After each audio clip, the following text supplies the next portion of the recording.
My grandson slipped me a note during dinner last Tuesday. His hands were shaking when he passed it under the table. "Grandpa," it read, "check the storage unit Dad rented last month. Unit 247. The combination is Mom's birthday backwards. You need to see what's inside before Friday." I looked up at him, but he wouldn't meet my eyes. Just stared at his plate while his stepmother, Caroline, chatted away about her shopping trip. That's when I knew something was terribly, terribly wrong. Let me back up. My name is Richard, and I'm 67 years old. I live in a quiet neighborhood in Winnipeg, Manitoba. 3 years ago, my wife Patricia passed away from cancer. It devastated our whole family, especially our son, Thomas. He was 42 when he lost his mother, and he took it hard. We all did. Patricia was the glue that held us together. About 18 months after Patricia died, Thomas met Caroline at some charity gala his company sponsored. She was 38, attractive, charming, and she seemed genuinely interested in him. They got married after dating for only 7 months. Too fast, I thought, but Thomas was lonely. His first marriage had ended badly 10 years earlier, and he'd been single ever since. He has a son from that marriage, my grandson Jake, who's 15 now. Jake splits his time between his mother's place in Toronto and Thomas's house here in Winnipeg. When Caroline came into the picture, Jake seemed happy at first. He told me his dad was smiling again, laughing more. I was relieved. I thought maybe this woman was exactly what Thomas needed. Caroline was sweet to me too, called me Dad, brought me homemade pierogies, asked about my woodworking projects. She seemed perfect. But about 6 months ago, things started changing. Thomas looked tired all the time. He'd lost weight, dark circles under his eyes. When I asked him about it, he said work was stressful. His accounting firm was going through a merger. Made sense, I suppose. But then I noticed other things. He seemed confused sometimes, forgetful. He'd repeat himself in conversations. Once, he couldn't remember where he'd parked his car at the grocery store. Thomas is sharp as a tack, always has been. This wasn't like him. Jake noticed too. During his visits, I could see the worry in the boy's eyes. He'd watch his father carefully, studying him when Thomas wasn't looking. But whenever I tried to talk to Jake about it, he'd clam up. Said everything was fine, just normal teenage stuff. Then came that dinner last Tuesday.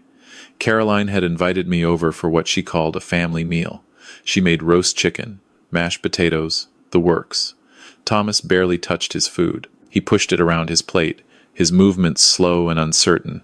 Caroline kept putting her hand on his arm, saying things like, "You need to eat, honey. Keep your strength up." Something about the way she said it made my skin crawl. That's when Jake passed me the note. I waited until I got home before I really processed what it meant. My grandson was asking me to break into a storage unit, to spy on his father and stepmother. The combination was Caroline's birthday backwards. How did Jake even know about this unit? And what could possibly be inside that was so important he'd risk getting caught passing me that note? I didn't sleep that night. Just lay in bed, staring at the ceiling, thinking about my son's deteriorating health, thinking about Jake's frightened eyes, thinking about Caroline's too-perfect smile. Wednesday morning, I drove to the storage facility on Pembina Highway. It was one of those big, impersonal places with rows and rows of orange doors. I found Unit 247 on the second floor. My heart was pounding as I entered the combination. 421987. The lock clicked open. Inside, the unit was mostly empty except for 3 cardboard boxes stacked in the corner. I pulled out my phone and turned on the flashlight. The first box contained files, legal documents. I started reading, and my blood went cold. There was a new will. Thomas's will, dated just 2 months ago. In it, everything was left to Caroline. The house, his investments, his life insurance policy, his share of the accounting firm, everything. There was no mention of Jake at all. My grandson, Thomas's only child, had been completely written out. But that wasn't the worst part. The signature at the bottom looked like Thomas's handwriting, but something was off. The T was wrong. Thomas always loops his T in a very specific way, a habit he picked up from his mother. This signature was close, but not quite right. I'd seen enough of my son's writing over 67 years to know the difference. The second box made my hands shake. Inside were medical supplies, syringes, bottles of medication I didn't recognize, latex gloves, and a small notebook filled with handwritten entries. I flipped through the pages, my stomach churning. The entries were dated, going back 4 months. Each one detailed dosages, times, and effects. Increased confusion today. Speech slightly slurred. Memory gaps more pronounced. Forgot colleague's name at meeting. Balance issues. Nearly fell on stairs. Caroline was keeping a log. She was documenting Thomas's decline because she was causing it. I pulled out one of the medication bottles and Googled the name on my phone. Scopolamine. Used medically in low doses for motion sickness. In higher doses, it causes confusion, memory loss, cognitive impairment. In very high doses, it can be fatal. It's sometimes called devil's breath. My son wasn't sick. He was being poisoned. The third box contained surveillance photos. Pictures of my house, taken from different angles. Pictures of me at the grocery store, at the hardware store, at my morning walks. There were printed copies of my bank statements. How did she get those? A floor plan of my house with certain rooms circled. My bedroom, my study where I keep important documents. There was also a life insurance policy. My life insurance policy. I'd made Thomas the beneficiary years ago, when Patricia was still alive. The policy was worth $500,000. Someone had paperclipped a sticky note to it with a single word written in neat, feminine handwriting. Next. I nearly threw up right there in that storage unit. This wasn't just about Thomas's money. Caroline was planning to kill my son, and then she was coming for me. I took pictures of everything with my phone. Every document, every page of that notebook, every surveillance photo. Then I carefully put everything back exactly as I'd found it. I had to think. I had to plan. If I went to the police right now with what I had, would it be enough? A forged will, some medication, a creepy notebook. Caroline could claim Thomas asked her to pick up his prescriptions. Could say the notebook was her, tracking his symptoms to help his doctors. The will could have been legitimately signed during one of Thomas's confused periods. I needed more. I needed proof she was actively poisoning him. I needed her caught in the act. That evening, Jake called me. We'd never talked on the phone before. He always just texted. His voice was quiet, scared. Did you go? Yes. Did you see it? I saw everything, Jake. How did you know about that storage unit? He was quiet for a moment. I followed her. Last week, Dad was at work, and she left the house with these boxes. I thought it was weird, so I took my bike and followed her car.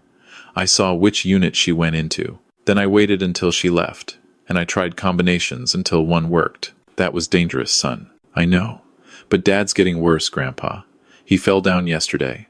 Just collapsed in the kitchen. Caroline called 911, but by the time the ambulance came, she'd already cleaned up whatever he'd been drinking.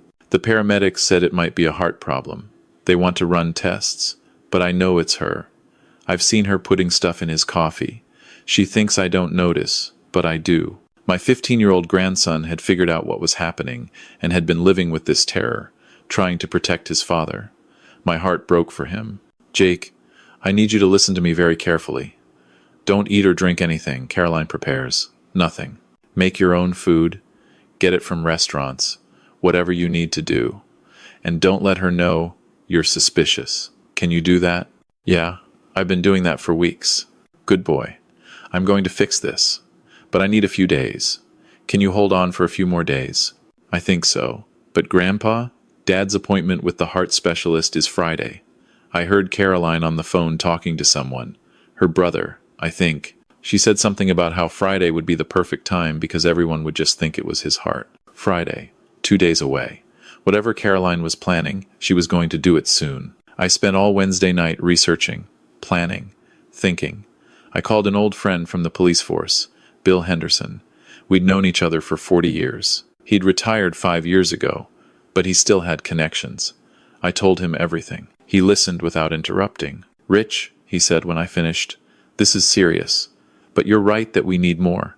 Judges don't like speculation, even good speculation. They want concrete evidence. Here's what I think you should do. He outlined a plan. It was risky. It was going to require me to be a better actor than I'd ever been in my life.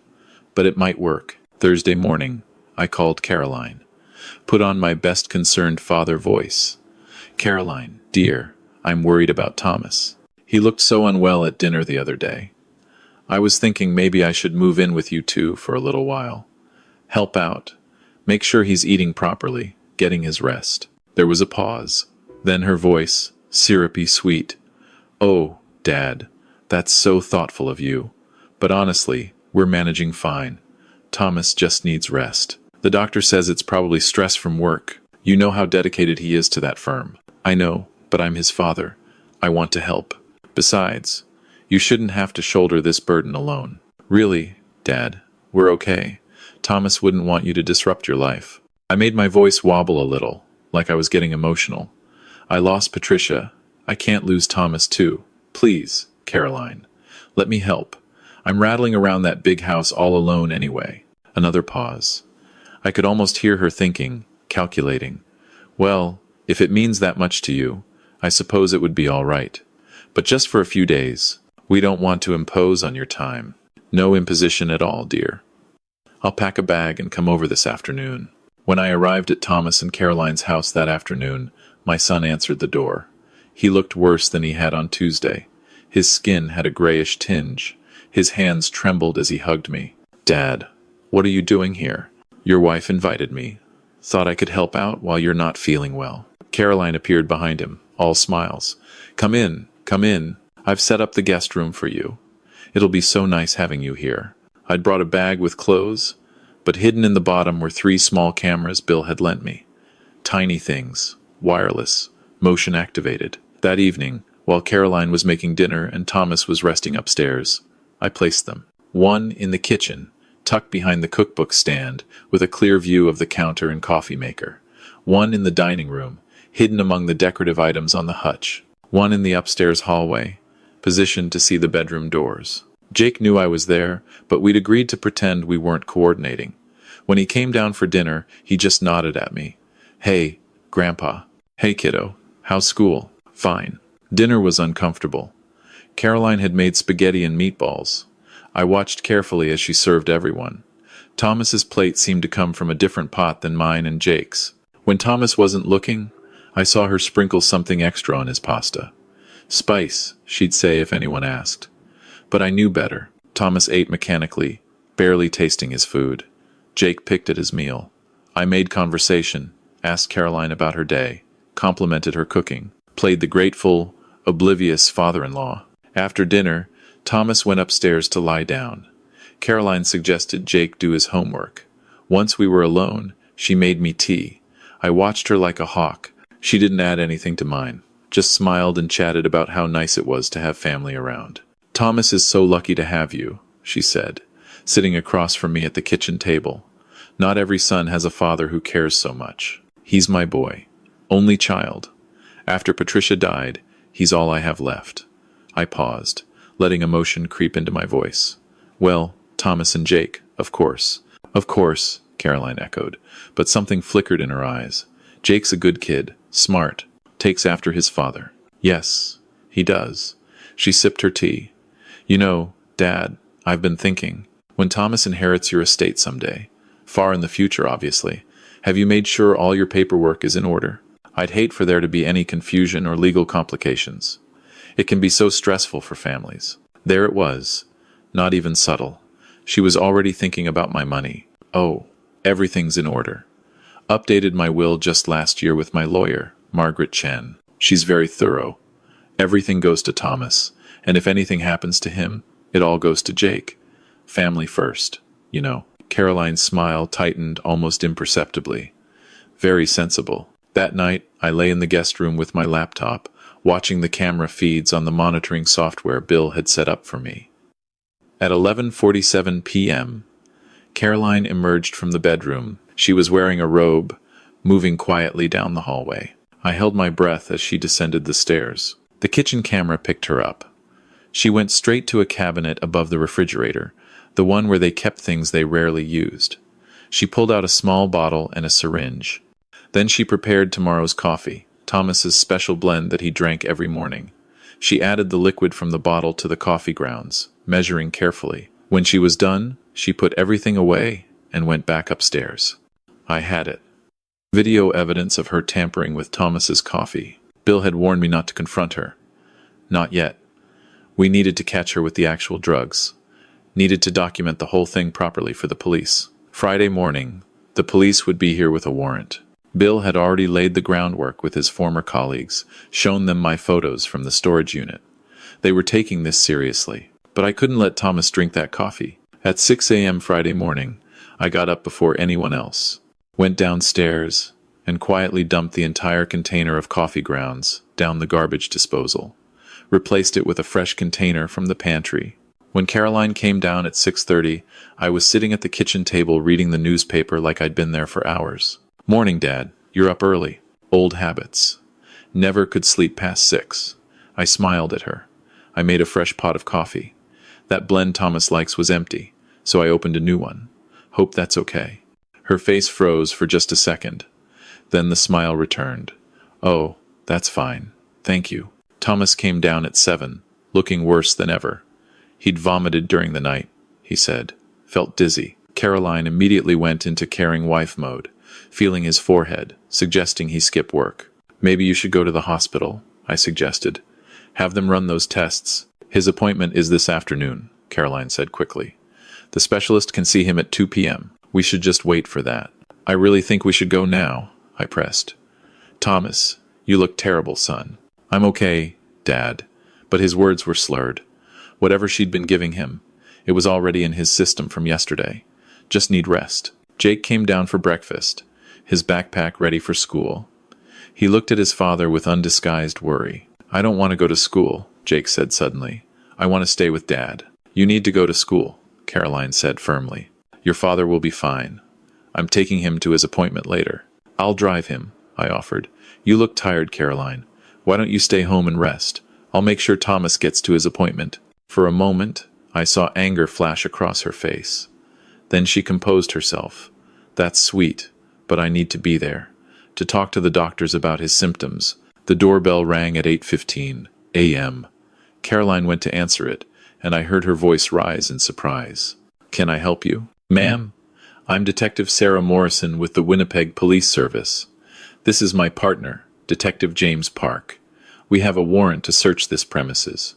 I stood up as 3 uniformed officers entered behind the detectives. Caroline's face went white. "Search warrant? For what? There must be some mistake." Detective Morrison held up the paper. "No mistake, ma'am. We have reason to believe evidence of a crime is located on these premises. Specifically, we'll be searching for certain medications and documents." "This is outrageous."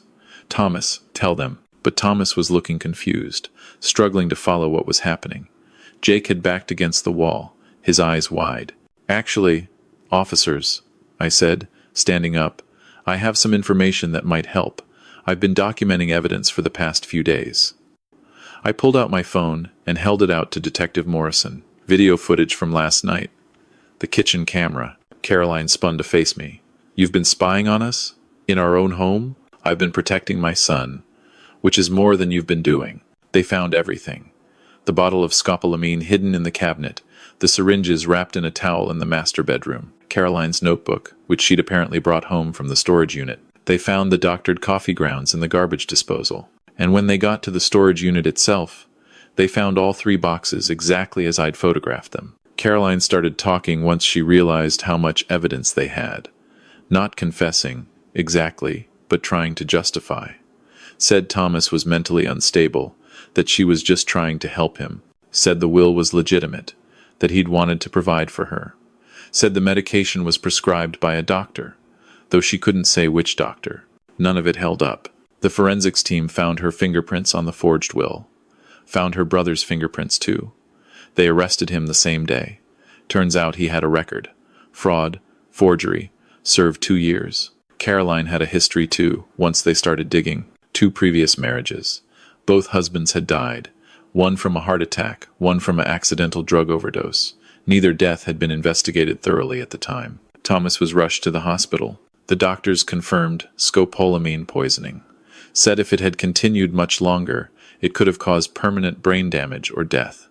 They put him on a detox protocol. It took 3 weeks before he was lucid enough to really understand what had happened. Jake stayed with me during that time. We turned my spare bedroom into his room.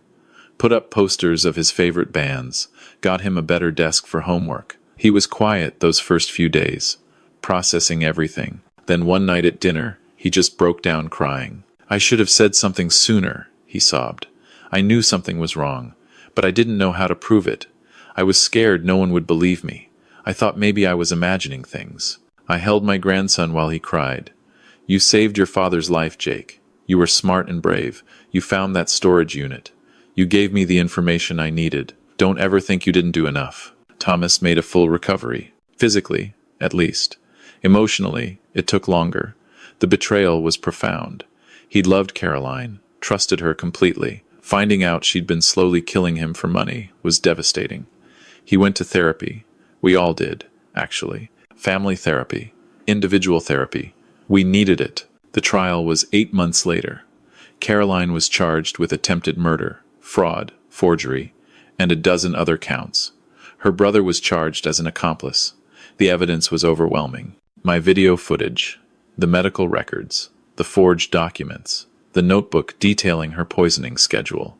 The prosecution even exhumed her previous husbands, found evidence of poisoning in both cases. Caroline was sentenced to 25 years to life. Her brother got 15 years. The judge called it one of the most calculated, callous attempts at murder he'd seen in his career. Thomas sold the house. Too many bad memories. He bought a smaller place not far from mine. Jake decided to stay in Winnipeg full-time instead of splitting time with his mother in Toronto. He's 17 now, thriving in school, planning to study criminal justice in university. Says he wants to help people like his father, people who don't see the danger until it's too late. As for me, I learned some important lessons. First, trust your instincts. I knew something was wrong with Thomas, even when I couldn't pinpoint what. I should have acted on that feeling sooner. Second, listen to the young people in your life. Jake saw what was happening before any of us adults did. His perspective was invaluable. Third, family doesn't always mean blood, and blood doesn't always mean family. Caroline was legally family, but she was a predator. The family that matters is the one that shows up, that protects, that loves unconditionally. I also learned that evil often wears a charming mask. Caroline seemed perfect. She said all the right things, did all the right things. She fooled everyone, including me, for months. But there were signs, small inconsistencies. If I'd been paying closer attention. The way she isolated Thomas from friends. How she discouraged him from seeing doctors for his symptoms until she could control the narrative. The way she pushed me to update my estate planning. Looking back, I can see the manipulation. But in the moment, when someone is friendly and kind and calls you dad, you want to believe the best. That's what predators count on. They count on our better nature, our desire to trust, our reluctance to believe the worst about people. I think about the men Caroline killed before she got to Thomas. They probably had families who missed them, who mourned them, who never knew the truth. Their deaths were ruled natural causes or accidents. If Jake hadn't been observant, if he hadn't been brave enough to investigate and then trust me with what he found, Thomas would have been another victim, and then I would have been next. And eventually, probably, Jake too. Caroline wanted it all, and she was willing to kill everyone in her way to get it. Now, whenever I tell this story, people ask me what they should watch for. How can you tell when someone is dangerous? The truth is, you can't always tell. But there are red flags. Moving too fast in relationships, isolating their partner from friends and family, showing excessive interest in finances and inheritance, inconsistencies in their background or stories, being charming in public but different in private. Most importantly, pay attention when someone vulnerable, like a child, tries to tell you something is wrong. Jake tried to tell me in his own way. He couldn't come right out and say, "My stepmother is poisoning my father," because he was a kid and that sounded crazy even in his own head. But he found a way to point me in the right direction. Children often see what adults miss because they're not as invested in maintaining social niceties. They call things as they see them. These days, Thomas and Jake and I have dinner together every Sunday. We cook together, share stories, laugh about the good memories with Patricia. We've rebuilt our family, stronger than before because we've survived something terrible together. We know what we almost lost. We don't take each other for granted anymore. Jake graduates high school next year. Thomas is dating again, though he's taking it very slow. I keep working on my woodworking projects in the garage. Life is ordinary, quiet, normal, And after everything we went through, ordinary feels like a blessing. I'm 68 now. Some people might think I'm too old to have played detective, to have set up cameras and gathered evidence and helped catch a killer. But age doesn't make you helpless. It makes you experienced. I've lived long enough to know when something doesn't feel right. Long enough to trust that instinct. Long enough to know that sometimes the people who need protecting most won't directly ask for help. You have to be watching. You have to be willing to act. If Patricia were here, she'd say I did the right thing. She'd be proud of Jake for his courage. She'd be grateful Thomas survived. She'd probably also give me grief for taking risks at my age, for putting myself in potential danger. But she'd understand why I did it, because family is everything, and you protect what you love, no matter the cost. The day Caroline was sentenced, Jake asked me if I was glad it was over. I told him the truth. I'm glad she can't hurt anyone else. I'm glad Thomas is safe. I'm glad we're all still here, still together. But I'll never be glad that any of this happened. I wish Thomas had never met Caroline. I wish Jake had never had to carry the burden of suspicion and fear. I wish I'd never had to see my son deteriorating, never had to search through that storage unit and discover the depths of someone's cruelty. But we don't get to choose what happens to us. We only get to choose how we respond. And I choose to be grateful. Grateful that Jake was observant and brave. Grateful that I trusted him. Grateful that the police took us seriously. Grateful that Thomas survived. Grateful for every ordinary Sunday dinner, every normal conversation, every moment of peace. Sometimes in the middle of the night, I still think about what could have happened. If Jake had waited one more day to give me that note, if I'd dismissed his concerns, if the police hadn't been willing to investigate, how close we came to losing everything. It keeps me awake sometimes, the weight of those what-ifs. But then morning comes. Jake texts me a meme he found funny. Thomas calls to ask if I want to catch a hockey game. Life keeps moving forward, and I'm reminded that we're here, we're safe, and we're together. That's all that really matters in the end. Not the money Caroline wanted, not the inheritance she was willing to kill for. Just this, a father, a son, a grandson, making it through another day together. Watch out for your loved ones. Trust the people who care enough to notice when something's wrong. Don't ignore warning signs because they seem too outlandish to be true. Evil exists, and sometimes it sits across from you at the dinner table with a smile on its face. But love exists too. Courage exists. Justice exists. And sometimes, when you're lucky and brave and persistent, the good guys actually win. That's the lesson I want people to take from our story. Not that you should be paranoid or suspicious of everyone, but that vigilance and love aren't opposite things. Protecting someone means paying attention. It means trusting your gut. It means being willing to act, even when it's uncomfortable, even when you might be wrong, even when it's scary. Because in the end, I'd rather be wrong and look foolish than be right and lose my son every single time.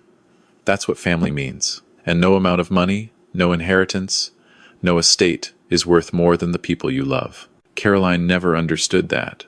She saw us all as obstacles between her and wealth. But wealth without love is just numbers in an account. It's meaningless. Thomas understands that now more than ever. Jake's always understood it. And I've known it since the day Patricia and I brought Thomas home from the hospital 67 years ago, a tiny bundle of possibility and hope. That's true wealth. Everything else is just details.